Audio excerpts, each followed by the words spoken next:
ఏ అంశంలోనైనా ఒక gold medal సాధిస్తే చాలా ఘనతగా చెప్పుకునేటువంటి పరిస్థితి. అయితే అనంతపురం జిల్లా గుంతకల్లుకు చెందినటువంటి వడ్డే ఇందిర అయితే మాత్రం ఏకంగా 6 గోల్డ్ మెడల్స్ సాధించినటువంటి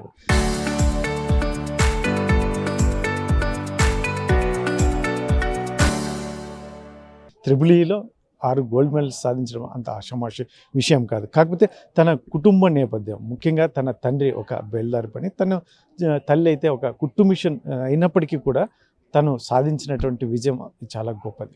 వారు కష్టపడి తన కొడుకుని అత్యున్నత శిఖరాల్లో చూడాలనే వారి కళ ఈరోజు గవర్నర్ చేతుల మీదుగా 6 గోల్డ్ మెడల్స్ తీసుకున్నటువంటి నేపథ్యంలో వారి కళ కూడా సాకారమైందని చెప్పుకోవచ్చు.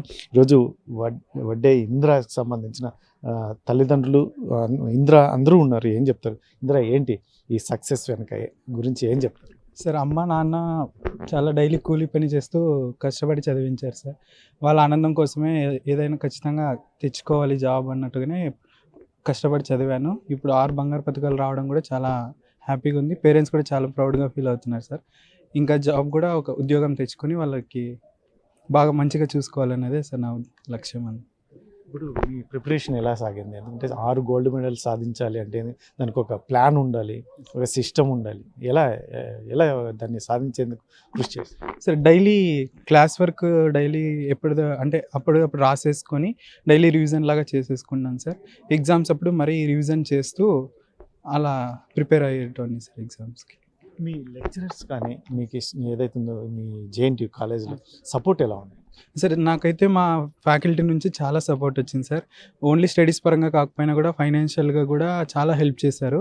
టీచర్స్ కానీ ఫ్రెండ్స్ కూడా అలానే నాకు చాలా సపోర్ట్ చేశారు సార్. ఫైనాన్షియల్గా కూడా ప్లస్ ఇది స్టడీస్ విషయంలో కూడా అన్నీ ప్రొవైడ్ చేసి సోర్సెస్ బాగా హెల్ప్ చేశారు సార్. టీచర్స్ అండ్ ఫ్రెండ్స్ అందరు బాగా ఎలా ఇప్పుడు మీరు ఓన్లీ ఎడ్యుకేషనేనా, లేదంటే సినిమాలు, ఫ్రెండ్స్ ఇటువంటివి కూడా ఏమన్నా మీ లైఫ్లో ఉండేవి? అలాంటివి కొంచెం తక్కువే సార్. స్టడీస్ అంటే ఫ్రెండ్స్తో పాటు కొంచెం వెళ్ళేటోడిని సార్ బయటికి అప్పుడప్పుడు. అంటే హాస్టల్లోనే ఉంటాను సార్ నేను యాక్చువల్గా. సో ఫ్రెండ్స్తో పాటు అప్పుడప్పుడు బయటికి వెళ్ళేటోడిని. ఇంకా హాస్టల్లోనే అందరితో కలిసి ఉండేటోళ్ళం. స్టడీస్ పరంగా అయితే అందరు చదివేటోళ్ళం సార్, హెల్ప్ చేసుకుంటాం, సపోర్ట్. ఏం చెప్తారు? ఇప్పుడు మీ నాన్న కష్టపడేటువంటి అమ్మ ఏం చేస్తుంది, నాన్న ఏం చేస్తుంది? నాన్న వచ్చేసి బయలుదేరి పని సార్, డైలీ కూలీగా వెళ్తారు. అమ్మ మిషన్ కుడతారు సార్ ఇంట్లోనే. అలా ఇద్దరు. తమ్ముడు కూడా చాలా సపోర్ట్ చేశారు సార్ నాకు చదువుకోవడానికి. ముగ్గురు వాళ్ళ సపోర్ట్ ఉన్నందుకు ఇంతవరకు వచ్చాను సార్ చదువుకోవడానికి.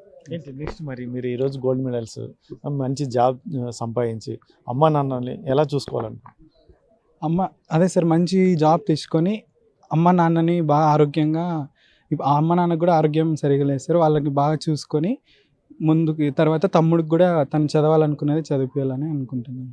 చాలామంది స్టూడెంట్స్ చిన్న చిన్న వాటికి పెద్ద నిర్ణయాలు తీసుకుంటున్నారు, సూసైడ్ వరకు వెళ్తున్నారు.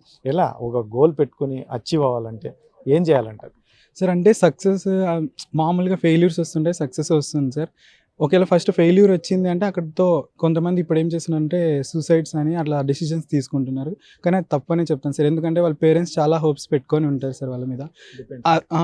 ఇప్పుడు కాకపోతే నెక్స్ట్ ఇంకొక దాంట్లో వస్తుంది సార్.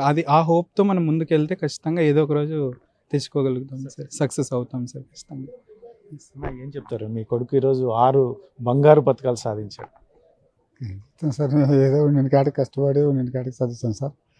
వేరే వాళ్ళు, వాళ్ళ ఫ్రెండ్స్ వాళ్ళు వీళ్ళు కొద్దిగా హెల్ప్ చేసినారు సార్, సాయం చేసినారు. వాళ్ళ ద్వారా కూడా వాళ్ళు ఉంటాను సార్.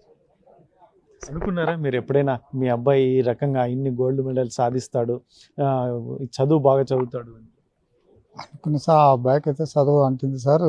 కాకపోతే స్తోమత లేదు సార్ పెట్టడానికి. దానికి ఏదో మాది ఎంత, ఏరో వాళ్ళు ఎంత, వాళ్ళు వీళ్ళు సాయం చేసి ఇంతవరకు తెచ్చుకున్నారు సార్. సొంత పట్టుదలతో సాధిస్తారు సార్. సీటు తెచ్చుకొని సొంతము ఎంసెట్ ఎగ్జామ్లో సీట్ తెచ్చుకొని ఫ్రీ సీటు చదువుకున్నారు సార్. అంటే మీరు ఏం పని చేస్తారన్నా మీరు ఈ రకంగా? ఎందుకంటే ఆ అబ్బాయి ఈరోజు 6 గోల్డ్ మెడల్స్ సాధించి మొత్తం అందరూ గవర్నర్ చేతుల మీదుగా మెడల్స్ తీసుకున్నారు. ఇది బయలుదేరి పని కూలిపోతున్నాం సార్. సాయంత్రం వరకు చేసి 650, 600 ఇస్తారు. దాంతో అట్లే బాడీ ఇల్లు బాడీ కట్టుకుంటే అట్లా అడ్జస్ట్మెంట్ చేసుకుంటాం. మరి మీ అబ్బాయి సాధించింది ఈరోజు గర్వంగా ఉందా మీకు? ఉంది సార్, గౌరవంగా ఉంది సార్. ఏదంటే కొద్దిగా ఏదో ఒకటి తెంపుకున్నాను, ఏదైనా ఒకటి తగిలితే కొంత అందరు కొద్దిగా హ్యాపీగా చేసి మంచి ఉద్యోగం. అంతే సార్. అమ్మా ఏం చెప్తారమ్మా మీ కొడుకు ఈరోజు సాధించే చాలా ఆనందంగా ఉంది సార్. నాకు మాటలు చెప్పలేను, నేను చెప్పలేనంత ఆనందం తెచ్చిన నా కొడుకు నా నా మాట నిలబెట్టాడు సార్. నా మాట అయితే నిలబెట్టాడు సార్. నాకు మాటలు రావడం లేదు. చెప్పింది సార్ ఒకసారి గోల్డ్ మెడల్ తెచ్చుకుంది అమ్మాయి అని. నాన్న నువ్వు ఒక్కటి తీసుకోనన్నా అంటే 6 తెచ్చుకున్నాడు సార్. నాకు సంతోషంగా ఉంది. నా కొడుకు నా మాట నిలబెట్టినాడు సార్. నమ్మకం ఉన్నిందా మీ కొడుకు మీద? ఉంది సార్, నా కొడుకు మీద నాకు చాలా నమ్మకం ఉంది సార్. తెచ్చుకుంటాడు సార్, జాబ్ కానీ బాగా తెచ్చుకుంటాడు. నా కొడుకు మీద నాకు నమ్మకం ఉంది సార్. నాకు చాలా గర్వం ఉంది సార్. నాకు మా ఆరోగ్యాలు బాగాలేకున్నా కానీ నా మాట నిలబెట్టినాడు సార్. చెప్పేవాడా అమ్మ కష్టం ఉంది ఈ రకంగా మీద ఏమైనా ఏం చెప్పాడు? చెప్పాడు సార్ నా కొడుకు. తనలోనే తను బాధ పెట్టుకుని మా అమ్మకి మా నాయనకి చెప్పకూడదు అని చెప్పి పట్టుదలతో చదువుకుంటాడు సార్. అసలు ఇది బీటెక్ కానీ సొంతంగా తెచ్చుకున్నాడు సార్ సీటు. ఫ్రీ సీట్ తెచ్చుకొని చదివినాడు సార్. మీరు నివసించే మీ ఊర్లో కానీ మీ బంధువుల్లో కానీ చాలా గొప్పగా చెప్పుకునే అంశమేనా ఇది? సార్ నాకైతే చాలా గొప్పగా చెప్పుకునే గర్వమే. కానీ నా కొడుకుని చూసి కొంతమంది కుళ్ళుకుంటారు సార్. అయినా నాకు గర్వం ఉంది సార్. నాకైతే చాలా గర్వం ఉంది సార్. ఇది మొత్తం మీద అయితే ఇంద్ర గుంతకల్లకు చెందిన ఆంధ్రప్రదేశ్ జిల్లా గుంతకల్లకు చెందినటువంటి ఇంద్ర ఈరోజు ఏకంగా దాదాపు 6 గోల్డ్ మెడల్స్ సాధించినటువంటి పరిస్థితి. వారి తల్లిదండ్రులు ముఖ్యంగా తండ్రి అయితే బేల్దారి పని కూలి పనికి వెళ్ళేటటువంటి సిచ్యువేషన్, వాళ్ళ అమ్మ అయితే కుట్టు మిషన్ కుట్టేటువంటి పరిస్థితి. ఎటువంటి పరిస్థితుల నుంచి ఏకంగా ఈరోజు ఇంద్ర, ఎందుకంటే మా కుటుంబం చాలా ఇబ్బందికరమైన పరిస్థితి, అందులో వాళ్ళ అమ్మ వాళ్ళ నాన్న అమ్మ ఆరోగ్య పరిస్థితి కూడా అంతంత మాత్రం ఉన్నటువంటి నేపథ్యంలో నేను ఖచ్చితంగా సాధించాలనే ఉద్దేశంతోనే నేను ఒక ప్రణాళికాబద్ధంగా ముందుకెళ్ళాను. కాకపోతే నాకు స్నేహితులు చాలామంది కూడా సహాయం కూడా చేశారని చెప్పి చెప్తున్నటువంటి నేపథ్యంలో ముఖ్యంగా నెక్స్ట్ మంచి ఉద్యోగాన్ని సాధించి మా తల్లిదండ్రులని అద్భుతంగా చూసుకోవాలనే నేను ఆలోచనలో ఉన్నాను అని చెప్పేసి వడ్డే ఇంద్ర చెప్తున్నటువంటి పరిస్థితి. కెమెరా పర్సన్ సుధాకర్తో చెల్లాకి నాయుడు, RTV అనంతపురం.